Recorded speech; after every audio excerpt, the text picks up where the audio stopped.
कहानी की शुरुआत में हमें एक लड़का दिखाया जाता है जो कि वर्ल्ड फेमस डॉक्टर है। लेकिन हमारे हीरो की एक दुख से भरी कहानी है। उसकी एक छोटी बहन थी। उसकी मौत एक ऐसी बीमारी से हुई जिसका कोई इलाज नहीं था। उस दिन हमारे हीरो ने डिसाइड कि उसने सोचा कि 40 मिनट का ब्रेक ले लिया जाए। पर जब हीरो की आंखें खुली, वो मर चुका था। सोते वक्त ही उसकी मौत हो गई थी। हमारे हीरो फाल्मा का एक नई दुनिया में रिनकार्नेशन हुआ है। जब उसकी आंखें खुली, एक लड़की उसके लिए परेशान हो रही थी। वो फाल्मा पर बिजली गिरने के कारण वो कई दिनों से कोमा में था। फाल्मा माफी मांगता है और कहता है कि उसे कुछ भी याद नहीं है। वो लड़की उसको शीशा दिखाती है, जिसको देख वो एकदम हैरान हो गया था। वो एक बच्चे की बॉडी में फंस गया है। उसे इस दून बैंडेज को हटाने के बारे में पूछता है। ये सुनते ही वो तुरंत गर्म पानी ले आती है। जब फालामा उस बैंडेज को हटा रहा था, तब उसे एक मार्क दिखाई देता है।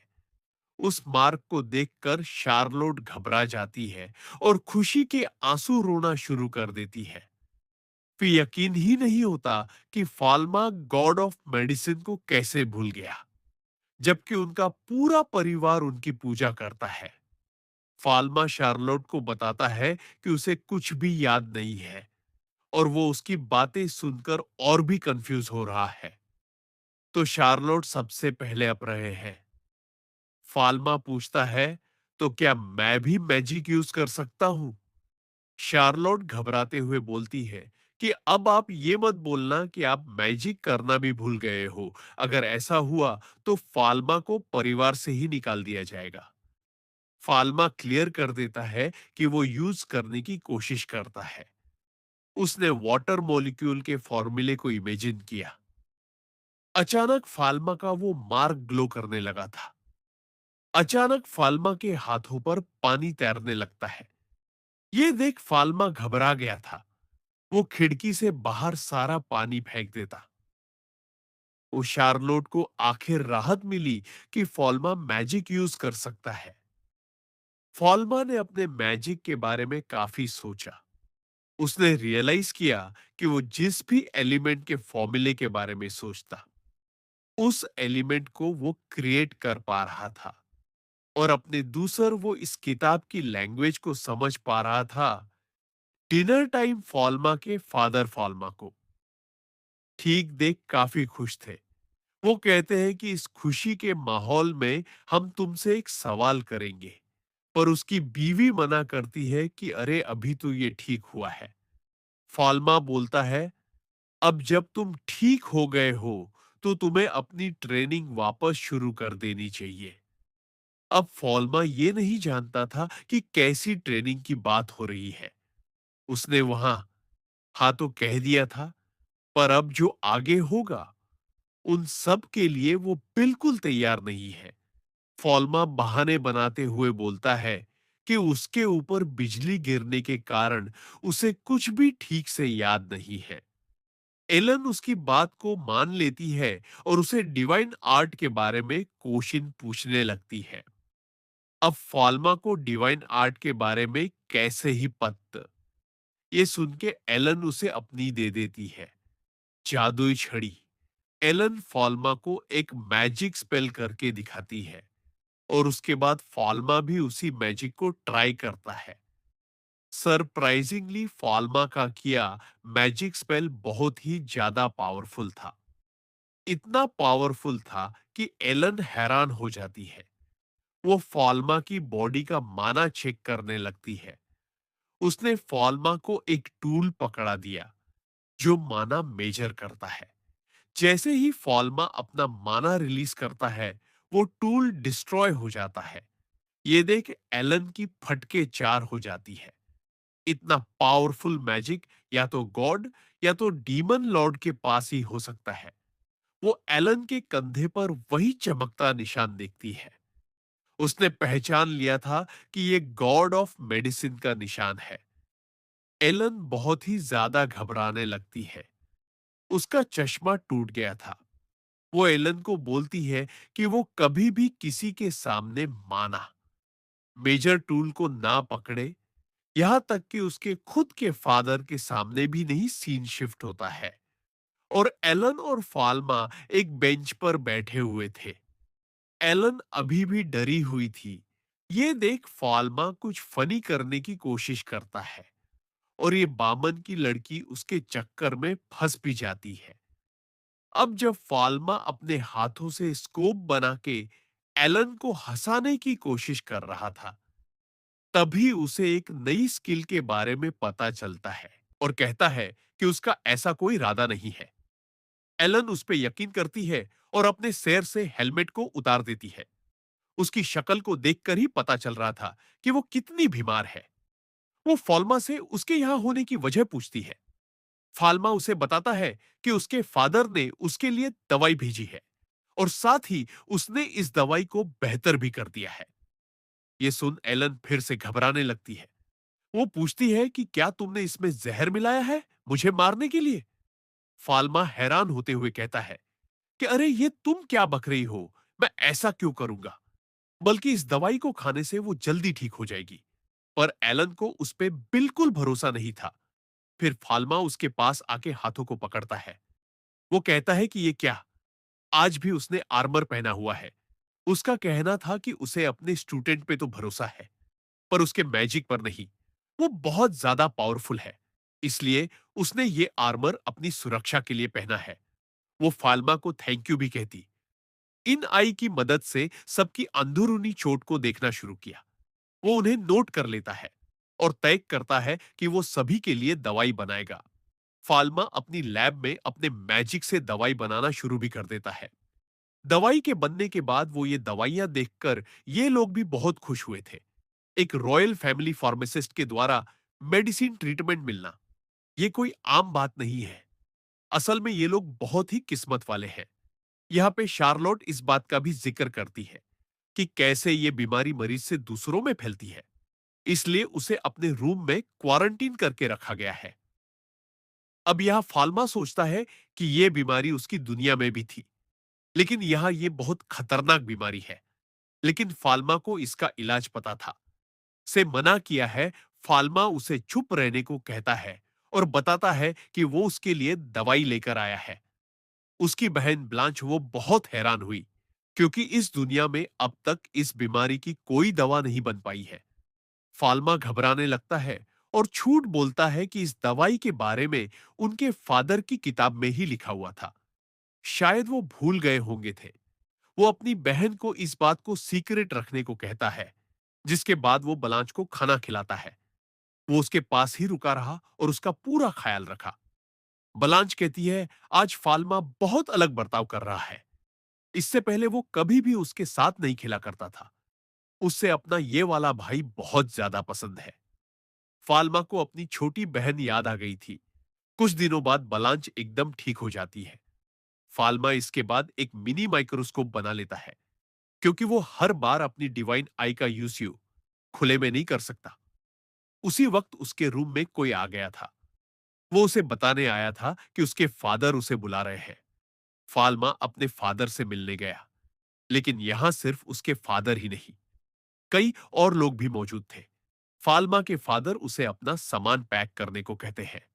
उन्हें रॉयल कैपिटल के लिए तुरंत रवाना होना होगा। अगले सीन में हमें रॉयल पैलेस दिखाया जाता है। हमें पता चलता है कि प्रिंसेस की तबीयत बहुत ज्यादा खराब है। वो मरने की कगार तक पहुंच चुकी है। उनके इलाज के लिए वर्ल्ड के बेस्ट डॉक्टर और फार्मासिस्ट को बुलाया गया है। सभी डॉक्टरों ने और फार्मासिस्ट ने अपनी तरफ से पूरी कोशिश की, पर कोई भी बीमारी को पकड़ ही नहीं पाया। वहां सभी ने हार मान ली थी। यहां तक कि फाल्मा के फादर ने तक ये कह दिया, इनका इलाज नहीं हो पाएगा। वहां खड़ा फाल्मा सोचता है, ऐसी कौन सी बीमारी है जिसका इलाज नहीं है। फाल्मा अपनी डिवाइन आई का यूज करता है। उसे पता चला कि क्वीन को ट्यूबरकुलोसिस हो गया है। इस बीमारी में कोई दवा काम नहीं करती, सिर्फ पेशेंट को वैक्सीन देकर ही बचाया जा सकता है। पर यहाँ की टेक्नोलॉजी इतनी एडवांस नहीं हुई है। यहाँ वाकई क्वीन को बचाना बहुत ही मुश्किल हो गया था। तभी क्वीन के छोटे बच्चे उसके पास आकर रोने लगते हैं। वो नहीं चाहते कि उनकी माँ उनसे दूर चली जाए। अब बच्चों को यूं रोता हुआ देख फाल्मा क्वीन के पास जाता है। वो क्वीन से रिक्वेस्ट करता है कि वो उसे उनका इलाज करने का मौका दे। उसने वहां साफ-साफ कह दिया था कि वो इस बीमारी का इलाज जानता है। सभी डॉक्टर वहां हैरान हो गए थे। कुछ लोग वहां बोलते हैं कि ए बच्चे, क्वीन को परेशान मत करो। उसके फादर भी फाल्मा से कहते हैं, फाल्मा ऐसा कुछ मत करो जिससे क्वीन को परेशानी हो।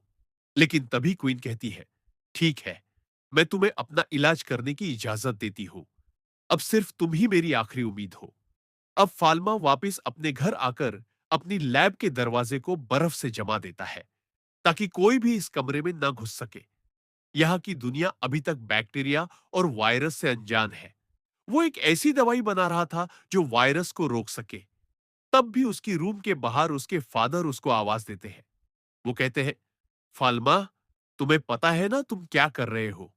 अगर तुमने कुछ भी उल्टा सीधा किया तो तुम्हारे साथ क्या होगा? लेकिन फाल्मा का पूरा ध्यान अपनी दवाई बनाने में था। गुस्से में आकर उसके फादर लैब के दरवाजे को ही ब्लास्ट कर देते हैं और कहते हैं कि तुम ऐसा मत करो। लेकिन फाल्मा उनकी बात अनसुनी कर देता है और दवाई बनाना जारी रखता है। उसके फादर गुस्से में आकर आइस मैजिक का यूज करते हैं। फाल्मा ने अपने मैजिक से उनके मैजिक को कैंसिल कर दिया, जिस कारण दोनों के बीच एक वॉल क्रिएट हो जाती है। उसके फादर एकदम हैरान हो गए थे कि फाल्मा ने यह बिना मंत्र बिना स्टाफ के किया था। अब उनके लिए सवाल बदल गया था। वो फाल्मा से पूछते हैं कि वो कौन है। फाल्मा कुछ बोल नहीं पाता। तभी उसके फादर की नजर फाल्मा के नोट्स पर जाती है। उसमें फाल्मा ने कई सारी दवाइयों का फॉर्मूला लिखा हुआ था जो इस दुनिया में एक्सिस्ट भी नहीं करती। फाल्मा अपने फादर से बोलता है कि उसने ये सब अपने सपनों में देखा था जब उसके ऊपर बिजली गिरी थी। अब फाल्मा के फादर को सब बिजली गिरी थी। अब फाल्मा के पिता को सब पता चलता है। फाल्मा अपने फादर से दवाई बनाने की परमिशन मांगता है और वो ये भी कहता है कि अगर वो दवाई बनाने में कामयाब हो गया तो उसके फादर को रॉयल कैपिटल में और भी महत्व दिया जाएगा। फाल्मा के फादर ने साफ इनकार कर दिया। वो कहते हैं कि दूध देता है। उसके फादर एकदम हैरान हो गए थे। फाल्मा पानी से बर्फ तो बना सकता है, लेकिन उसे पिघला नहीं सकता। वो एक बार फिर पूछते हैं कि क्या वो सच में फाल्मा है? फाल्मा कहता है कि वो अपने आप को फाल्मा ही मानता है। अगले दिन फाल्मा दवाई लेकर रॉयल पैलेस जाता है। उसने अपना मुंह ढका हुआ था। यह बात वहां मौजूद डॉक्टर और फार्मासिस्ट को अच्छी नहीं लगती। यह फाल्मा के फादर को ना पाकर कोर्ट फार्मासिस्ट फाल्मा से पूछते हैं, क्या तुम्हारे फादर भाग गए हैं? फाल्मा हंसकर जवाब देता है कि ऐसा कुछ भी नहीं है। तभी कोइन फाल्मा को अपने पास बुलाती है। तब तक वहां फाल्मा के फादर भी आ चुके थे। कोर्ट फार्मासिस्ट फाल्मा के फादर से पूछते हैं, क्या तुम अपने बेटे को रोकोगे नहीं? वो जवाब देते हैं कि फाल्मा ने हम दोनों की स्किल्स को सर पास कर दिया है। क्वीन को दवाई देने से पहले फाल्मा उन्हें कुछ दिखाता है। उसने एक डिवाइस बनाया जिससे बैक्टीरिया को देखा जा सकता था। क्वीन ये देख हैरान थी और पूछती है कि ये क्या चीज है। वहां मौजूद सभी डॉक्टर्स और फार्मासिस्ट को भी बैक्ट करती है। फाल्मा भी वो दवाई ले रहा था और वो कहता है कि उसने भी अपनी जिंदगी इस दवाई पर टिकाई हुई है। खैर, अब इस दवाई के बन जाने के बाद इस दुनिया में मेडिकल साइंस का एक नया रिवॉल्यूशन आया है। अब ये बीमारी वो नहीं रही जिसका कोई इलाज नहीं है। खैर, वहां मौजूद डॉक्टर्स फाल्मा से इस डिवाइस के बारे में पूछते हैं। फाल्मा याद करते हैं वो दिन जैसे फाल्मा आज घबराया हुआ बैठा हुआ है। वो पहले भी ऐसा था। असल फाल्मा एक नाजुक बच्चा था और ब्रोनो काफी सख्त फादर थे। असल फाल्मा जब भी कुछ करने की कोशिश करता था और वो नहीं हो पाता था, तो वो रोने तो इतना तो जान चुके हैं। जो आज उनके सामने बैठा है, वो फाल्मा नहीं है। अब यहां से कहानी कुछ महीनों आगे जाती है। फाल्मा, जो कि क्वीन को चेक करने के लिए रॉयल पैलेस आया हुआ था, क्वीन को देख लग रहा था कि वो धीरे धीरे ठीक हो रही है। अगले दिन फाल्मा और उसके फादर अच्छे अच्छे कपड़े पहनकर वापिस रॉयल पैलेस पहुंच गए थे। आज उन्हें क्वीन की तरफ से सम्मानित किया जाने वाला था। क्वीन सबसे पहले फाल्मा के फादर को सामने बुलाती है और उनके कंधे पे मैजी बहुत ज्यादा खुशी की बात थी। वो कोइन का शुक्रिया अदा करता है। अगले ही दिन फार्मेसी बनने का काम शुरू हो गया। कोइन की तरफ से किंगडम के बेहतरीन कारपेंटर्स भेजे गए थे। लेकिन परेशानी ये थी कि ये सब फाल्मा के लिए बहुत जल्दी हम मन में एक डिजाइन आता है। उस पर तुरंत जोरों शोरों से काम शुरू हो गया था। पर अब वो सोच रहा था कि फार्मेसी का नाम क्या रहेगा। वो अपनी दवाइयों से लोगों का भला करना चाहता है। वो मन में सोचता है कि पीसफुल फार्मेसी नाम कैसा रहेगा जाती है। फार्मेसी का नाम दिखकर वो भी बहुत ज्यादा खुश हुई। एलन उससे कहती है, नाम तो काफी ज्यादा अच्छा है। फॉल्मा शर्माते हुए कहता है, एरियार, ऊकी। जब एलन फॉल्मा से बात कर रही थी, तभी वहां हम एक नए शख्स को देखते हैं। वो एफ, तो बस यहां कैंडी ही बना पाओगे। एलन को यह बात अच्छी नहीं लगती, पर फॉल्मा उसे रोकते हुए कहता है कि बकलोली मत कर पकोड़ी। खैर, यह आदमी यहाँ की कॉमनर फार्मेसी गिल्ड से आया है और उसने सुना है कि फॉल्मा सस्ती दवाइयां बेचने व करना होगा। वहां उसकी फटके 45 हो गई थी। वो वहां से ये कहकर चला जाता है कि वो तो यहां बस दोस्ती करने आया था। पर एलन उसे लगातार गाली दिए ही जा रही थी। और यहां हमें रियलाइज होता है कि ऐसी बंदी हमें भी चाहिए। खैर, वो लोग फार्मेसी उसे यहाँ के छोटे मोटे काम पकड़ा देता है। पर शार्लोट बताती है कि वो मैथ में बहुत अच्छी है और वो बिल काउंटर अच्छे से संभाल सकती है। फाल्मा हंस पड़ता है और कहता है कि तुम तो भी 9 साल की हो। तो शार्लोट भी बोलती है कि आप भी तो 10 साल के मारे झूमने लगी थी। लेकिन अभी भी टैक्सेस और डॉक्यूमेंट संभालने के लिए उन्हें एक जिम्मेदार व्यक्ति चाहिए था। इसके बाद हम देखते हैं कि फॉल्मा वापस फूलों का गुलदस्ता लेके घर जा रहा है। आज यहाँ का माहौल काफी उदासी भरा है। फॉल्मा ओनर। ये बात सभी को आज अचानक से पता चली। सेड्रिक कहता है कि फॉल्मा के फादर ने उन्हें सभी कामों से आजाद कर दिया है। शायद वो चाहते हैं कि अब वो कंट्री के लिए भी कुछ करे। फॉल्मा ये बात सुनकर कुछ सोचता है और कहता है, क्या आप मेरे लिए काम करोगे? सैड्रिक हाँ तो कह देता है, पर उसे कुछ समझा नहीं था। फॉल्मा सीधा अपने फादर से बात करता है, सैड्रिक को हायर करने के लिए। फॉल्मा के फादर कहते हैं कि उन्होंने सैड्रिक को फ्री कर दिया है, तो वो जो चाहे वो कर सकता है। तभी ब्रूनो वहां एक बड़ा सा बक्सा और मंगवाता है। वो पूरा बक्सा सोने की सिक्कों से भरा हुआ था। ब्रूनो फॉल्मा को ये सब तोहफे के तौर पर दा निकला। क्यों वो कोई जवाब नहीं देते? उनकी चुप्पी का मतलब फाल्मा समझ गया था कि ये सब उन्होंने उसके लिए ही किया है। अब कुछ वक्त बाद फार्मेसी की ओपनिंग हो जाती है, पर उनकी फार्मेसी के पहले ही दिन कोई कस्टमर नहीं आया। वो लोग इसको लेकर पेशान हो चुके थे। तभी वहां फाल्मा के फादर और उसकी मां भेस बदल कर आते हैं। लेकिन इतना सिंपल उन्होंने भेस बदला था कि फाल्मा उन्हें बड़े आराम से पहचान लेता है। फाल्मा उन्हें अंदर लेकर जाता है और बताता है कि उसकी फार्मेसी बिल्कुल नहीं है। ब्रूनो कहता है कि कोई कमी नहीं है। तभी फाल्मा की मां उसे एक आइडिया देती है। दवाइयों के साथ वो उसे ब्यूटी प्रोडक्ट्स बनाने की भी सलाह देती है, जो कि सस्ती हो और क्वालिटी में भी अच्छी हो और ऐसी हो जो हर तरह की महिला उसे यूज कर सके। ब्रूनो अपनी बीवी की तारीफ कर रहा था। तभी अचानक एक आदमी उसकी फार्मेसी में भगा चला आता है।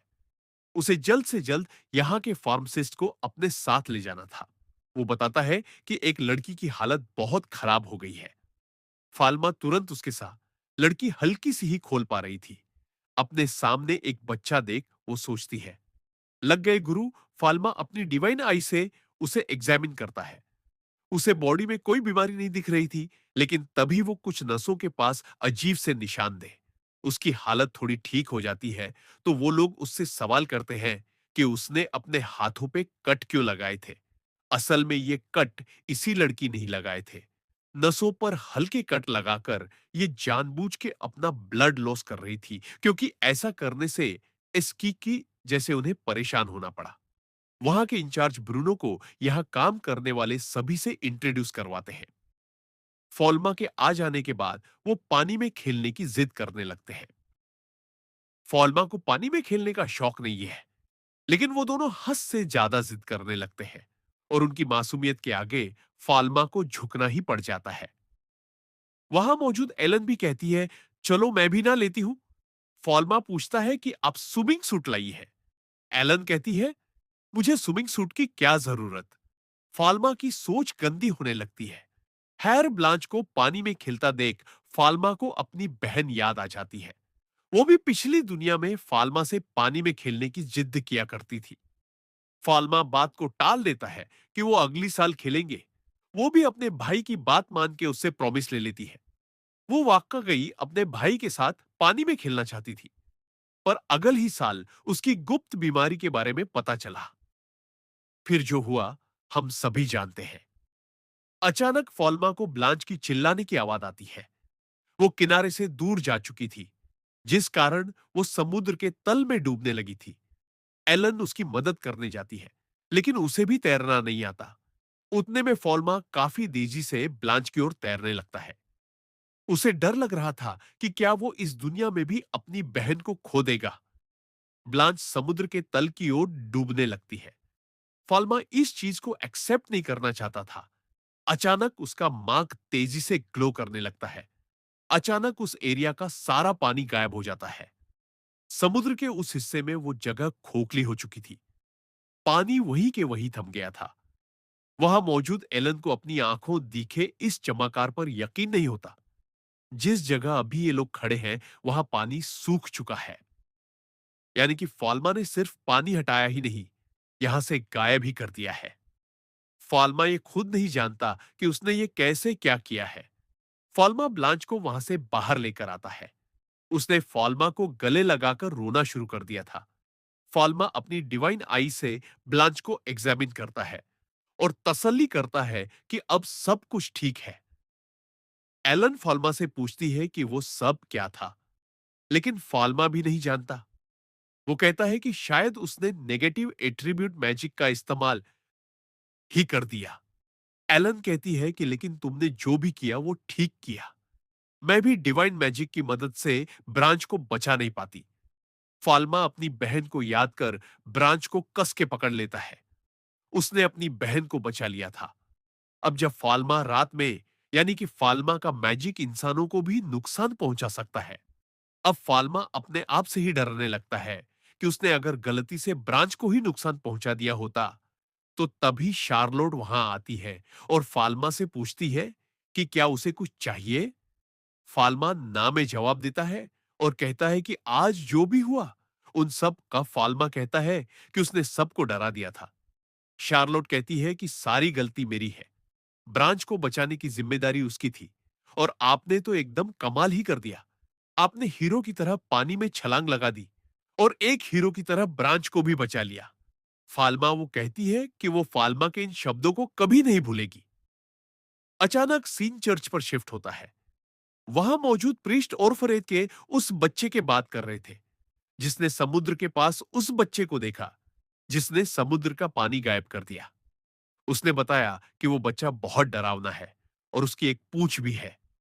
जहां ये सब हुआ, एक प्रीस्ट उस जगह को एग्जामिन करने गया और उसे पता चला कि यहां डिवाइन पावर का यूज किया गया है। उन्हें यह भी पता चला है कि उस बच्चे की कोई परछाई नहीं है। इन प्रेस्ट ने उस बच्चे को खत्म करने का निश्चय कर लिया था। ब्रून कहती है कि वो फार्मासिस्ट तो नहीं लगते। शार्लोट ने भी उनसे बात करने की कोशिश की थी, पर वो बहुत अजीब व्यवहार कर रहे थे।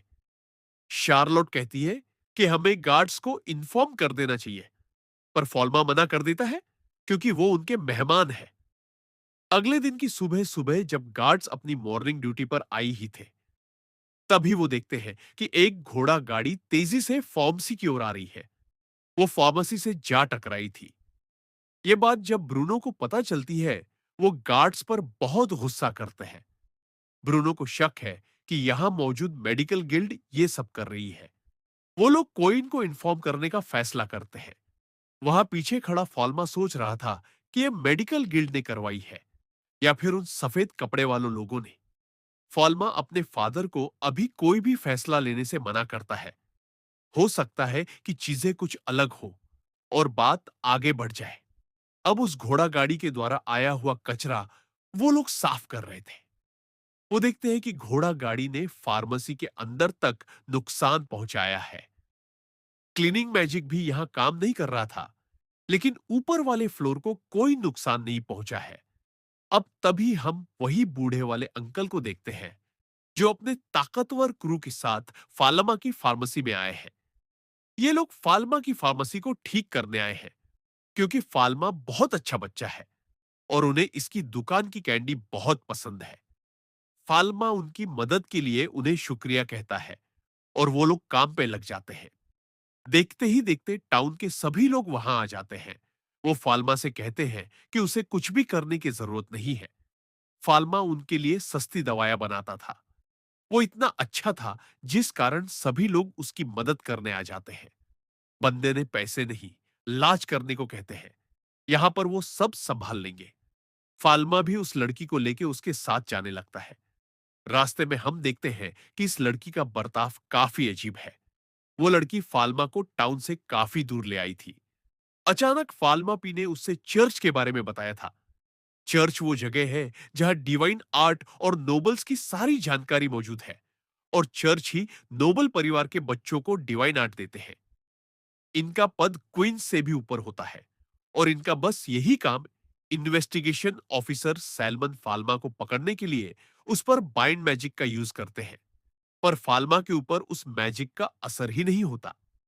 वहां मौजूद बाकी ऑफिसर्स ने भी अपनी तरफ से कोशिश की, लेकिन फाल्मा के आगे किसी का मैजिक काम न कर फाल्मा पर बहुत ही ज्यादा ताकतवर हमला करते हैं। लेकिन इस बार फाल्मा का माथा खिसक गया था।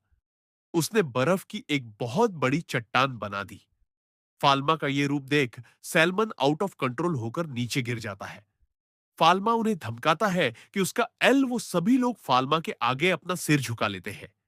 वो कहते हैं कि हम अपने बाप को पहचान नहीं पाए, हमें माफ कर दीजिए। अब क्योंकि ये लोग फाल्मा के आगे बुरी तरह हार गए थे, तो जैसा युद्ध में होता है, विजेता हारने वाले को मार देता है तो सही हो गया है, जो कि घोड़े के ऊपर से गिरने की वजह से हुआ था। इसको ठीक करने के लिए ऑपरेशन करना जरूरी था, लेकिन शायद इस दुनिया में ऑपरेशन जैसा कुछ होता ही नहीं है। अगर फॉल्मा ने इसे किसी और के भरोसे छोड़ा, तो सैलमन की डेथ हो सकती है। फॉल्मा उन्हें फर्स्ट एड बॉक्स लाने को कहता है। सैलमन ये जानना चाहता था कि फॉल्मा ये सब क्यों कर रहा है। उसे तो बल्कि उसे पनिशमेंट देनी चाहिए। फाल्मा कहता है कि वो बस लोगों की मदद करना चाहता है। वहां टेंट लगाया जाता है। फाल्मा भी पहली बार किसी इंसान की सर्जरी करने जा रहा है। अब इसके कुछ देर बाद फाल्मा टेंट से बाहर निकलता है और उन्हें बताता है कि उनके मास्टर बिल्कुल ठीक है, लेकिन अभी भी पहले जैसा होने में उन्हें वक्त लगेगा। लेकिन अभी वो उसे टेम्पल ले जा सकते हैं। वो लोग फाल्मा का शुक्रिया अदा करते हैं। फाल्मा कहता है कि इसकी कोई जरूरत नहीं है, ये उसका काम है। वो बस कहता है कि आज यहां जो हुआ वो किसी को ना बताए। वो लोग फाल्मा को मेडिसिन गॉड कहते हैं और उसकी बात को मान लेते हैं। अब इसके कुछ महीनों बाद सैलमन वापस फाल्मा की फार्मेसी में आता है। एलन उनको देख हैरान हो जाती है क्योंकि चर्च के इन्वेस्टिगेशन ऑफिसर्स का यहां आना खतरे की बात थी। लेकिन सैलमन यहां फाल्मा का शुक्रिया करने आया था। साथ में स्वादिष्ट मिठाइयां भी लाया था। हमें पता चलता है कि सैलमन का प्रमोशन हो गया है और अब वो चर्च का बिशप बन गया है। सैलमन कहता है कि वो फाल्मा की पूरी तरह मदद करेगा। जो भी फाल्मा की राज को खोलने की कोशिश करेगा, वो उसे अकेला ही संभाल लेगा। और उस दिन के लिए माफी के तौर पर वो फाल्मा के लिए एक नया गिफ्ट भी लेकर आया है। ये थी मेडिसिन गॉड की छड़ी, जो कि चर्च में संभाल कर रखी हुई थी। ये फाल्मा के डिवाइन पावर को और भी ताकतवर कर देगा। साथ ही ये लड़ाई, हीलिंग और किसी चीज को ढूंढने में भी कारगर है। इसको देखने के बाद एलन का मुंह तो खुला का खुला ही रह गया था। इस छड़ी की एक और खास बात थी कि ये अपने मालिक के हिसाब से अपने साइज को मैनिपुलेट भी कर सकती है। लेकिन फाल्मा इस छड़ी को लेने से हिचकिचा रहा था। उसे डर था कि अगर ये खो गई, ये टूट गई तो क्या होगा। सैलमन बस उसे उस छड़ी को हाथ में लेने को कहता है। जैसे ही फाल्मा ने उसे हाथ में लिया, वो चमकने लगी। सैलमन हंसते हुए कहता है कि छड़ी ने आपको मालिक के तौर पे चुन लिया है। एलन इस छड़ी के निश्चय में पूरी तरह डूब गई थी। वो फाल्मा से उसे छूने के लिए मांगती है, लेकिन जैसे ही छड़ी उसने एलन को दी, वो छड़ी उसके हाथों से आर पार हो जाती है। सैलमन बताता है कि बस एक गॉड ही इस छड़ी को यूज कर सकता है। ये सुन एलन फाल्मा को चिढ़ाने लगती है। फाल्मा कहता है कि वो कोई गॉड वॉर्ड नहीं है। सैलमन बताता है कि अगर फाल्मा एक ह्यूमन से भी ज्यादा डिवाइन पावर इसमें यूज करे तो वो इस छड़ी की मदद से उड़ भी सकता है। एलन अपनी आंखों देखी पर यकीन नहीं कर पा रही थी। अब यहां से जाते दौरान सैलमन फाल्मा को निश्चिंत रहने को कहता है। जब तक वो चर्च का हेड है, वो फाल्मा पर कोई मुसीबत आने नहीं देगा और वो इसका भी पता लगा के रहेगा कि कौन फार्मेसी के अंदर घोड़ा गाड़ी लेकर आया था। और हां, वो फाल्मा को एक लॉकेट भी देता है। ये लॉकेट फाल्मा की डिवाइन पावर को कंट्रोल में रखेगी। इसकी मदद से फाल्मा अपनी डिवाइन पावर को पूरी तरह छिपा भी सकता है। यहां तक कि इसको पहनने के बाद फाल्मा की शैडो भी दिखाई देने लगेगी। छड़ी से ज्यादा फाल्मा इसको लेकर ज्यादा खुश दिखाई दे रहा था। ऐसा सैलमन के पूछने पर फाल्मा कहता है कि वो बस एक आम जिंदगी जीना चाहता है। इसके बाद फाल्मा शार्लोट के साथ शॉपिंग करने जाता है। रास्ते में एक मेडिकल के पास उसने एक औरत को परेशान होता देखा। वो औरत परेशान थी क्योंकि इस फार्मासिस्ट के पास पैरेलल वर्ल्ड फार्मेसी जैसी दवाई नहीं है। वो कहता है कि वो लोग उनके जैसी दवाई नहीं बना सकते और साथ ही फाल्मा अमीर घर से है। अगर वो सस्ते में दवाई दे भी दे तो भी उसे कोई फर्क नहीं पड़ेगा। ये सुन के वो लड़की कहती है, तो आप उनके साथ काम क्यों नहीं करते? लेकिन ये लोग ऐसा नहीं कर सकते क्योंकि ये इनकी गिल्ड के खिलाफ है। फाल्मा ने ये सारी बातें सुन ली थी। फाल्मा वापिस फार्मेसी जाके अपनी एक गिल्ड बनाने का डिस्कशन करता है। असल में फाल्मा को भी फार्मासिस्ट की कमी है। एलन सवाल करती है कि वो लोग कौन-कौन से स्टोर को अपने साथ जोड़ेंगे। फाल्मा अभी उसी स्टोर को जोड़ने की बात करता है और वक्त के साथ और भी स्टोर उनसे जोड़ते चले जाएंगे। सेड्रिक को भी ये आइडिया बहुत अच्छा लगता है। वो सभी पेपर वर्क को संभाल लेगा। वैसे ये आइडिया वाकई बहुत अच्छा है। अगर ये सच में सच हो जाता है तो फाल्मा की फार्मेसी पर हमेशा की तरह ज्यादा भीड़ नहीं रहेगी और फाल्मा भी ज्यादा काम नहीं करना चाहता। खैर, अचानक सीन उसी फार्मेसी के मालिक पर जाता है जिसकी बेटी का बुखार कम ही नहीं हो रहा है। यहां दूसरी तरफ मेडिकल गिल्ड ने एक मीटिंग रखी हुई है। यहां वो ये डिस्कस कर रहे हैं कि कैसे फाल्मा की फार्मेसी के कारण उनको लॉस हो रहा है। वो चेश में सबको धमकाता है कि अगर कोई भी फाल्मा की फार्मेसी के पास जाएगा या उससे मदद लेगा, उसे गिल्ड से बाहर निकाल दिया जाएगा। दूसरी तरफ हम उसी आदमी को देखते हैं जो अपनी बेटी का इलाज करवाने एक डॉक्टर के पास आया था, लेकिन डॉक्टर वहां मौजूद ही नहीं था। वहां से गुजर रहा फाल्मा उसे बताता है कि यहाँ का मालिक एक हफ्ते की छुट्टी पर गया है। फाल्मा देखकर ही समझ जाता है कि इस आदमी की बेटी की तबीयत खराब है, पर यह आदमी फाल्मा की मदद लेने से हिचक जा रहा था। लेकिन अपनी बेटी को मजबूर देख वो फाल्मा के साथ चलने के लिए तैयार हो जाता है। लेकिन फाल्मा उसे सामने वाले गेट से नहीं, बल्कि पीछे वाले दरवाजे से फार्मेसी के अंदर लेके जाता है। उस आदमी को लगा कि ये उसकी हैसियत की वजह से है। अंदर जाके फाल्मा उसे मास्क पहनने को कहता है। अब जाके उस आदमी को समझ आया कि फाल्मा उसे पीछे वाले दरवाजे से क्यों लेकर आया, ताकि बीमारी दूसरों में ना फैले। इसके बाद फाल्मा उसकी बेटी का एकदम अच्छे से इलाज करता है और उसको अच्छे से ट्रीट करते हुए उसको एग्जामिन भी करता है। उस आदमी को यकीन नहीं हो रहा था। आखिर में फाल्मा उस आदमी को बताता है कि उसकी बेटी को बुखार हो गया था। वो आदमी पूछता है कि क्या किसी इवल स्पिरिट ने कब्जा नहीं किया था? फाल्मा पूछता है कि ये सब कौन सिखाता है आपको? अब दवाइयों की सभी इंस्ट्रक्शन देने के बाद फाल्मा उन्हें फ्री कर देता है। वो आदमी नोटिस करता है कि इतने वक्त में ही उसकी बेटी का टेम्परेचर कम हो गया है।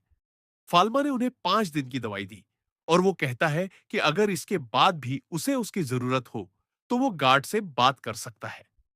वो आदमी फाल्मा से उसकी फीस पूछता है। फाल्मा कहता है कि फीस बहुत ही कम है। वो चाहता है कि सभी बच्चों का इलाज अच्छे से हो। जिसके बाद फाल्मा अंदर चला जाता है। पैरी कहता है, पैरेलल वर्ल्ड फार्मेसी वाकई कमाल की जगह है। इस आदमी का नाम पेरी है।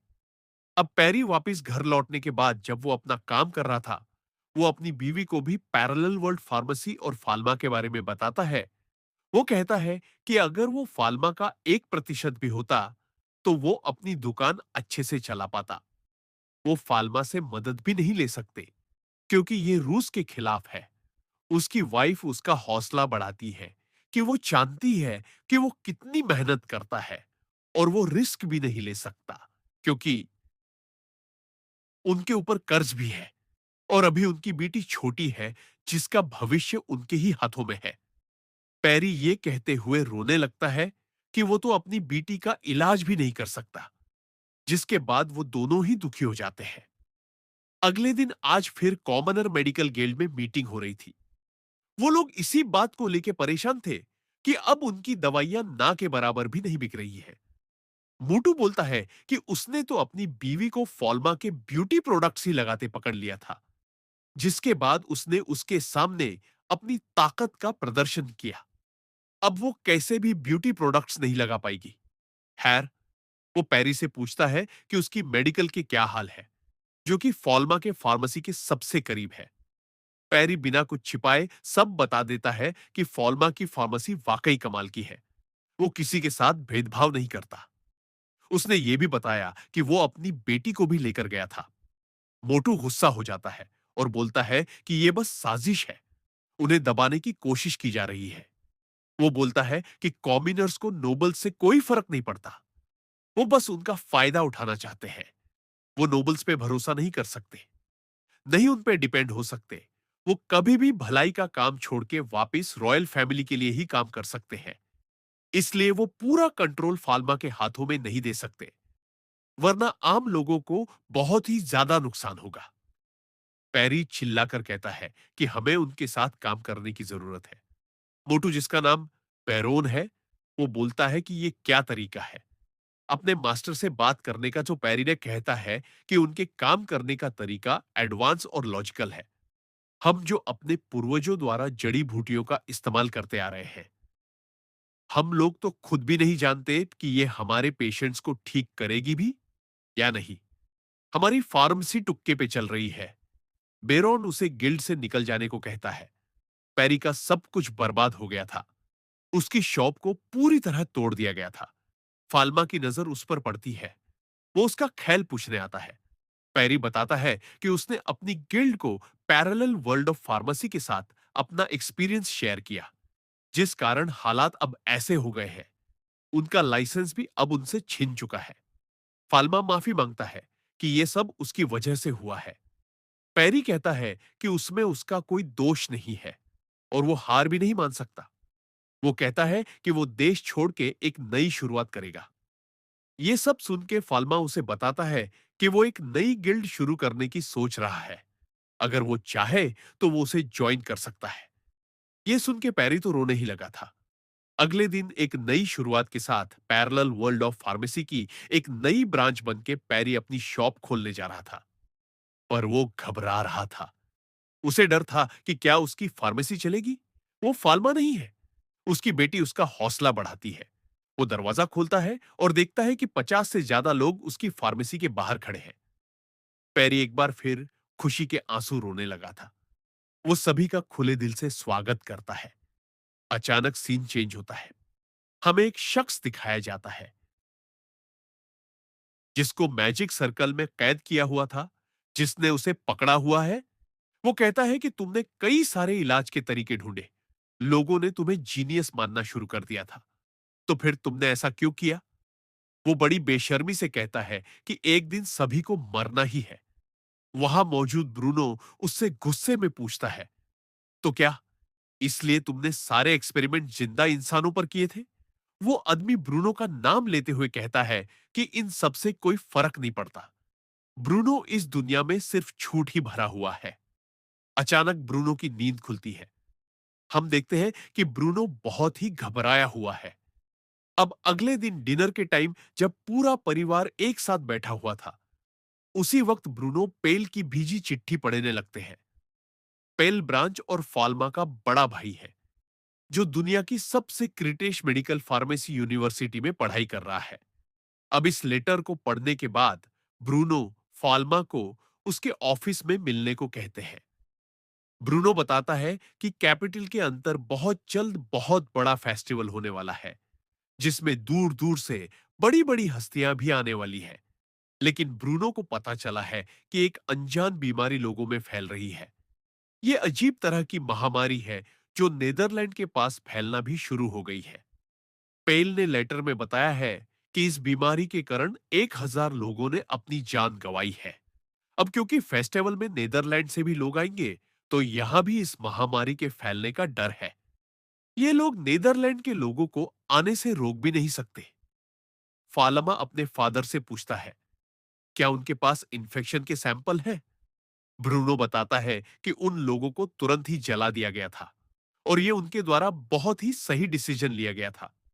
ऐसा करने से बीमारी के फैलने की गुंजाइश को कम किया गया है। पेल एक और लेटर अपने बाप को भेजता है। उसने उसमें बताया कि उस बीमारी पर रिसर्च करने की कोशिश की गई, लेकिन जो लोग इस बीमारी पर रिसर्च कर रहे थे, वो ही लोग इससे इन्फेक्ट हो गए, जिस कारण आखिर में उन्हें भी जलाना पड़ा। पेल ने एक रेवोल्यूशनरी डिवाइस का भी जिक्र किया है, जिसकी मदद से उन्होंने बैक्टीरिया का स्केच भेजा है। ये फॉल्मा का ही वो माइक्रोस्कोप है। खैर, फॉल्मा अपने बाप से उस बैक्टीरिया की एक कॉपी मांगता है। यहां दूसरी तरफ मेंशन में पैरेलल वर्ल्ड ऑफ फार्मेसी की ही बातें चल रही थी। कोइन को बताया जाता है कि कैसे पैरेलल वर्ल्ड ऑफ फार्मेसी के बनने के बाद और उसकी दूसरी ब्रांच खुल जाने से उनके किंगडम की लोगों की हेल्थ में 20% का सुधार आया है और फॉल्मा की गिल्ड और उसके ब्यूटी प्रोडक्ट्स भी तरक्की पर चल रहे हैं, जो कि कुल मिला के सीधा उनकी कंट्री को ही सपोर्ट कर रहा है। क्वीन खुश होते हुए बोलती है कि उन्हें इसकी पहले से ही उम्मीद थी। क्वीन फॉल्मा को तोहफे के तौर पर नोबल बैरोन बनाने का सोचती है। तभी एक लेडी क्वीन को याद दिलाती है कि अभी भी फॉल्मा एक बच्चा है। यह दूसरी तरफ एलन फाल्मा से मिलने आई थी, लेकिन उसे फाल्मा काफी परेशान हालत में मिलता है। फाल्मा एलन को इस आने वाली आपदा के बारे में सब कुछ बता देता है और उन्हें इसे रोकने का कोई ना कोई तरीका ढूंढना ही होगा। तभी शार्लोट फाल्मा को पेल की भेजी चिट्ठी के बारे में बताती है। उस चिट्ठी को पढ़ने के बाद फाल्मा बड़ा हैरान होता है कि इस दुनिया में भी ये बीमारी है। एलन फाल्मा से पूछती है कि क्या उसे कुछ पता चला। फाल्मा बताता है कि यह स्केच साफ तो नहीं, लेकिन उसके अंदाजे से यह बीमारी ब्लैक डेथ है। फाल्मा कई सारे फार्मासिस्ट की मदद लेता है ताकि इस बीमारी का सामना कर सके। उसने फेस्टिवल के लिए कई सारे क्वारंटीन भी बनवा दिए। इन लोगों ने अपनी तरफ से पूरी तैयारी कर ली है। ब्लैक डेथ का सामना करने के लिए फाल्मा कहता है कि इन सब के बावजूद भी नीदरलैंड के लोगों के साथ कोई डिस्क्रिमिनेशन ना किया जाए, और वो बोलता है कि उसे ये बात हायर अप्स में भी बतानी होगी। फाल्मा ब्रूनो को जाके ब्लैक डेथ के बारे में बता देता है। ब्रूनो को भी इसका हल्का अंदाजा था, लेकिन इस बीमारी का अब तक कोई इलाज नहीं है। फाल्मा मन में सोचता है कि धरती पर 210 साल पहले ऐसी ही एक बीमारी के कारण आधा यूरोप खत्म हो गया था। ब्रूनो कैपिटल के लिए निकल रहा था। यह जानकारी वहां भी देनी बहुत ही जरूरी है। फाल्मा अपने फादर से कहता है कि घबराने की कोई बात नहीं है, वो लोग कैपिटल को कुछ नहीं होने देंगे। फाल्मा ने इन्फेक्शन का पता लगाने का तरीका और एक दवाई बना ली है जो इस बीमारी का इलाज कर सकेगी, लेकिन इस वक्त बस फाल्मा ही इस दवाई को बना सकता है। पर वो अपनी तरफ से पूरी कोशिश कर रहा है। इसकी सप्लाई को बढ़ाने में फाल्मा ने अपने फादर को इम्प्रेस कर दिया था। वो बोलता है कि भले ही दवाई बन गई हो, लेकिन इसको रोकने के लिए इसके इन्फेक्शन को फैलने से रोकना होगा, और इसके लिए रॉयल कैपिटल के फार्मासिस्ट काफी नहीं है। इसलिए ब्रूनो सीधा पैलिस क्वीन से मिलने जाता है। वहां उसने कोइन को इस बीमारी के बारे में सब बता दिया था।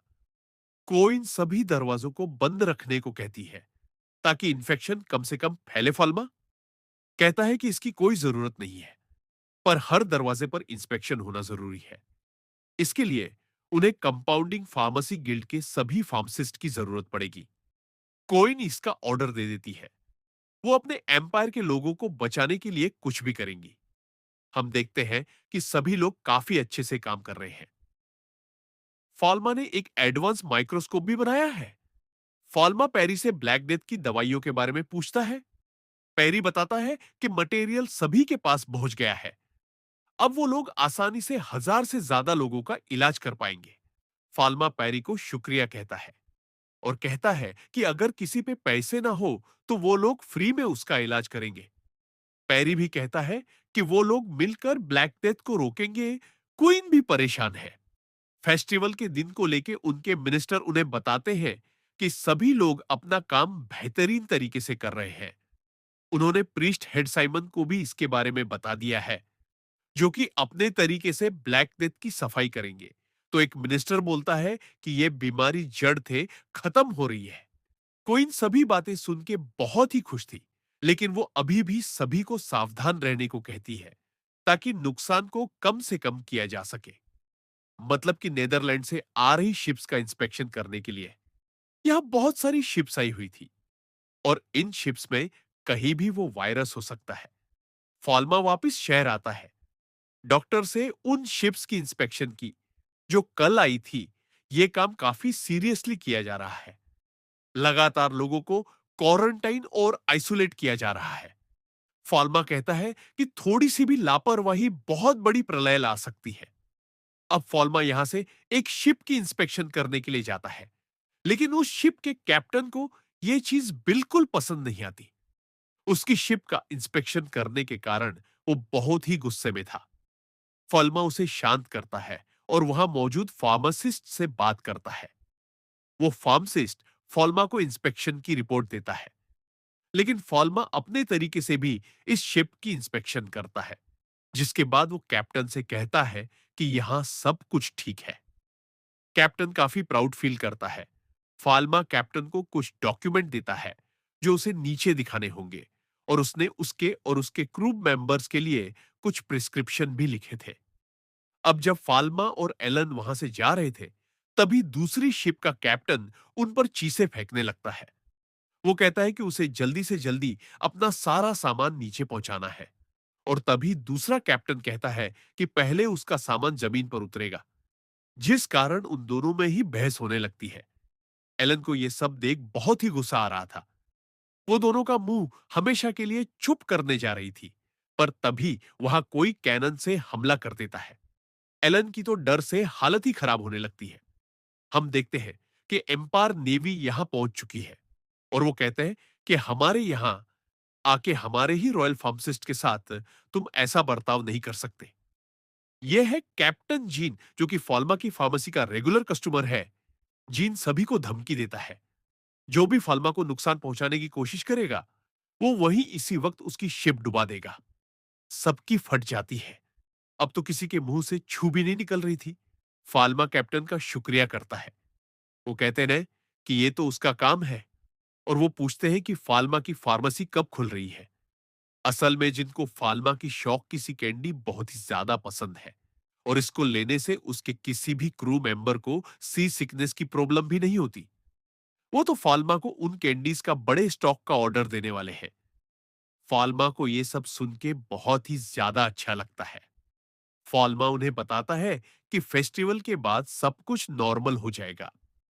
अब इसके कुछ देर बाद हम इन लोगों के बीच ब्लैक डेथ को लेके डिस्कशन देखते हैं। एलन कहती है कि उसे तो लगा था ब्लैक डेथ बस एक कहानियां है।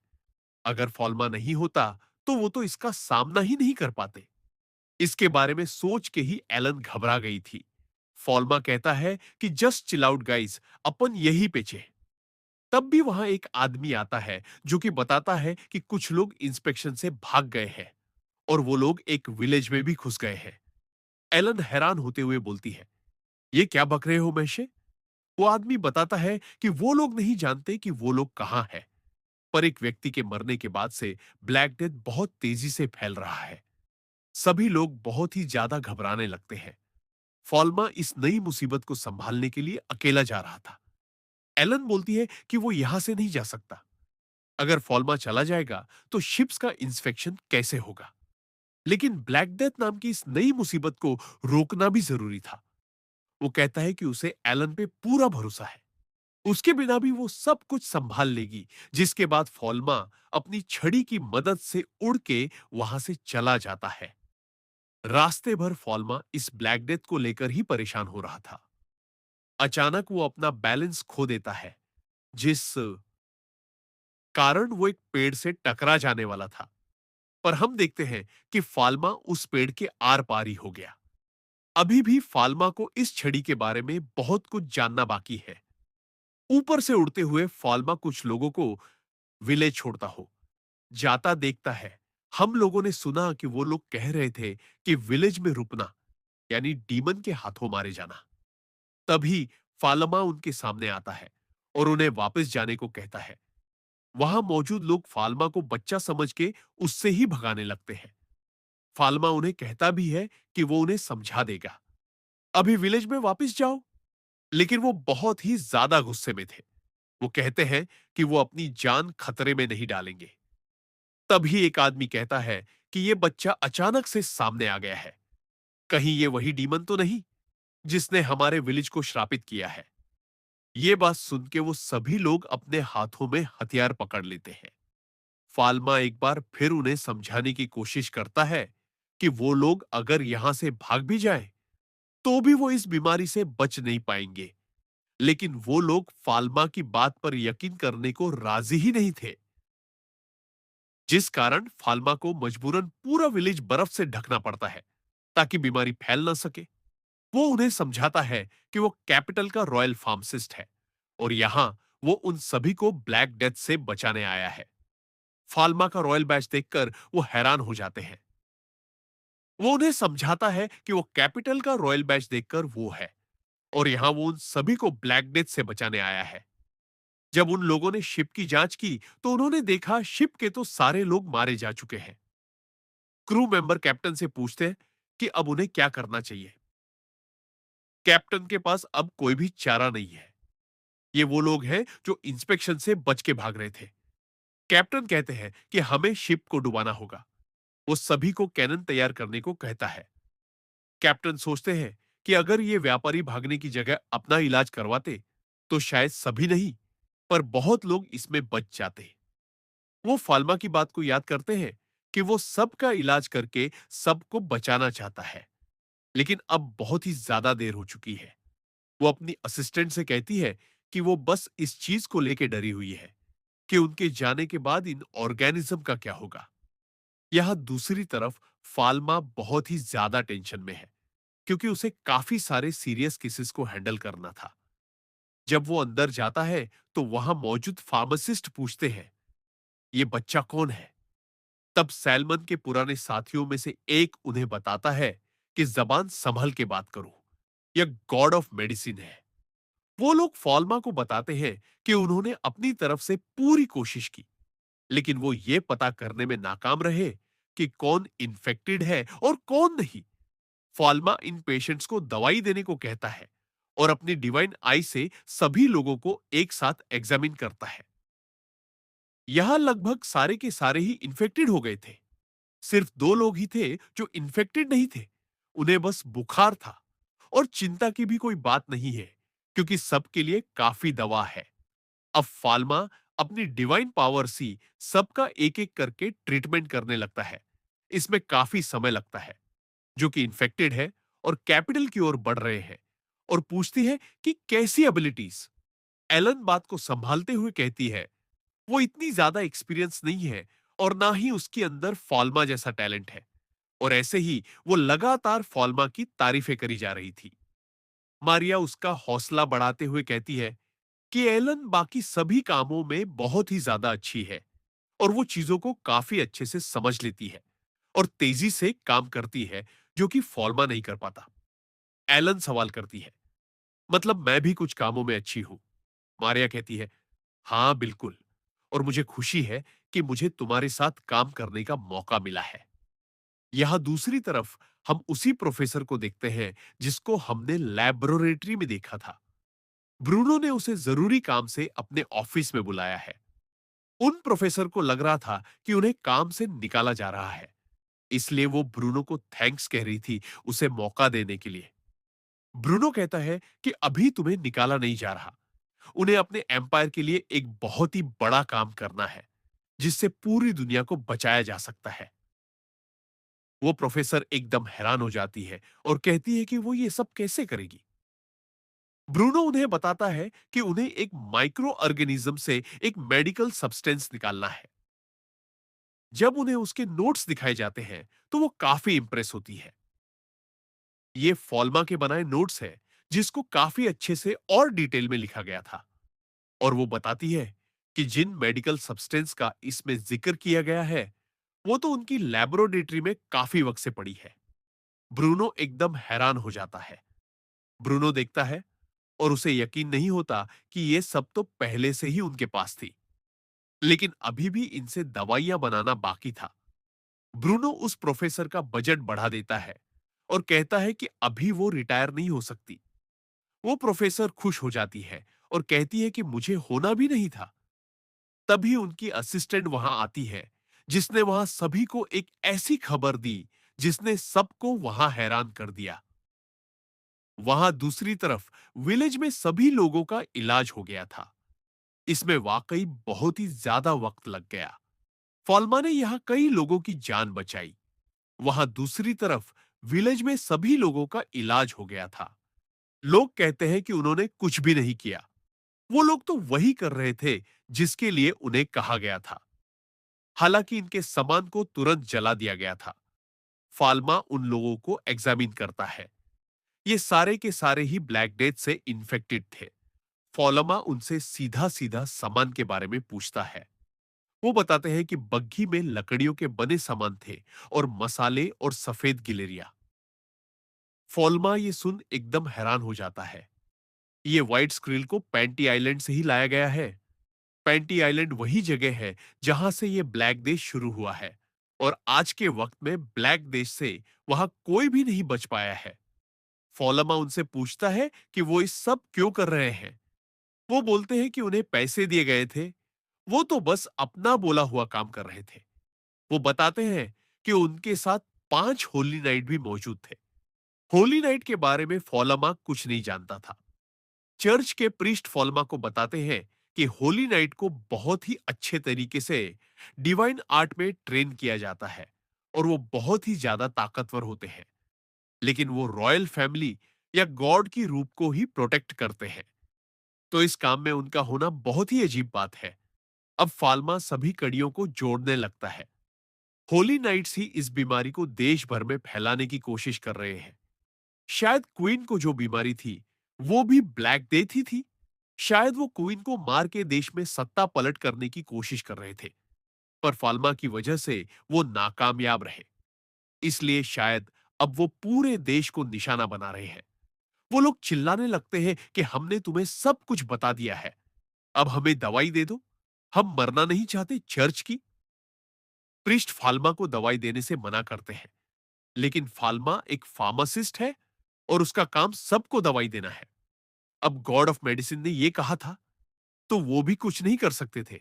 यहां दूसरी तरफ क्वीन तक ये खबर पहुंच चुकी थी कि इस बीमारी को एम्पायर में जानबूझ के फैलाया जा रहा है और ब्रूनो का मानना है कि वो कैपिटल में घुसने की कोशिश करेंगे।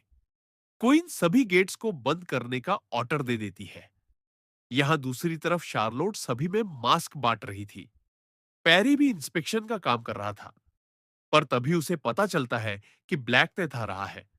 सभी को आइसोलेट करना होगा। उसी वक्त कैसल का दरवाजा तोड़ की कैसल में हॉली नाइट घुसाते हैं। वहां अपने आप को बचाने के लिए भगदड़ मच जाती है। पैरी दवाइयों को बचाने की कोशिश कर रहा था। गार्ड्स हॉली नाइट से लड़के उन्हें रोकने की कोशिश करते हैं, लेकिन हॉली नाइट के सामने उनका कोई मुकाबला ही नहीं था। हम दिखते हैं कि हॉली नाइट वहां एक बॉक्स खोलते हैं जिसके अंदर व्हाइट स्क्विरल मौजूद थी। वो अपने डिवाइन आर्ट से वहां एक टॉर्नेडो क्रिएट करते हैं जिसकी वजह से सारी स्क्विरल पूरे शहर में फैल जाती है। मौत के करीब से बचा पैरी जब उसे पता चलता है कि हॉली नेट्स ने पूरे कैपिटल में स्क्विरल्स को छोड़ दिया है, वो तुरंत वहां से भागकर गार्ड के पास जाता है। उसे समझ आ गया था कि स्क्विरल्स के द्वारा ही ब्लैक डेथ को फैलाया जा रहा है। वो तुरंत पूरे कैपिटल में इमरजेंसी बेल बजाने को कहता है। कैपिटल की इमरजेंसी बेल बजा दी जाती है। पूरे कैपिटल में टेंशन का माहौल था। सभी को इस बैल की आवाज सुनाई दे रही थी। एक आदमी जो शायद इन सब की पीछे वही है, उसका ऑरा काला था। वो इंसान नहीं लग रहा था कैपिटल की टॉप से। वो ये नजारा देख रहा था जब क्वीन को पता चला कि कैपिटल पे हॉली नाइट ने हमला कर दिया है। वो बहुत ही गुस्सा होती है। लेकिन जब पूरी बात पता चली कि वो बस 5 है, तो ये काफी हैरान कर देने वाली बात थी। क्वीन उन्हें कुचल देने को कहती है, पर तभी ब्रूनो वहां सारी बात बताता है। ब्लैक डेथ बीमारी जिन शिप से यहां आई है, वो नीदरलैंड से है। और जैसे हालात अब तक उनके सामने आए हैं, इससे जाहिर होता है कि ये जानबूझ के ये बीमारी फैलाई जा रही है। क्वीन बहुत हैरान होती है। उन्हें इसके पीछे की वजह समझ नहीं आ रही, क्योंकि नीदरलैंड के साथ उनके रिश्ते बहुत ही अच्छे थे। और सिर्फ 5 होली नाइट्स के साथ हमला करना, ये कुछ समझ नहीं आ रहा। ब्रूनो को लगता है कि ब्लैक डेथ फैला नहीं है, बल्कि ब्लैक डेथ को बनाया गया है। ब्रूनो याद दिलाता है कि 3 साल पहले एक फार्मासिस्ट नेदरलैंड गया था। उसको कॉमनर बना दिया गया था। उसमें काबिलियत थी एक अच्छा फार्मासिस्ट बनने की। उसने इलाज करने के कई तरीके खोजे थे, लेकिन एक दिन उसे जिंदा इंसानों पर एक्सपेरिमेंट करते हुए पकड़ लिया गया। यह कदम इंसानियत के बिल्कुल ही खिलाफ था। चर्च के लोगों ने उसे पक ब्रूनो के स्कूल का कॉलेज का दोस्त कैमस ब्रूनो वहां कहता है कि वो कैमस को रोकेगा और उसे खत्म कर देगा। यहां दूसरी तरफ गार्ड सफेद गिलहरियों को कैपिटल में फैलने से रोकने की कोशिश कर रहे थे। और कई गार्ड्स होली नाइट्स को भी रोकने की क हैरान होते हैं। सैलमन कहता है, गॉड की दी हुई शक्तियों से गॉड के खिलाफ जाना, यह बिल्कुल भी माफ नहीं किया जाएगा। सैलमन डिवाइन पावर का यूज करता है और सभी हॉली नाइट्स को कैप्चर कर लेता है। यहां दूसरी तरफ शार्लोट और सैड्रिक बड़े ही, अगर उन्हें कुछ हो गया तो पूरे कैपिटल पर तबाही आ सकती है। बस यही सोचकर शार्लोट घबराने लगी थी। सैड्रिक कहता है कि वो उसे खतरे में नहीं डाल सकता। अगर शार्लोट को कुछ हो गया तो फाल्मा को बहुत बुरा लगेगा।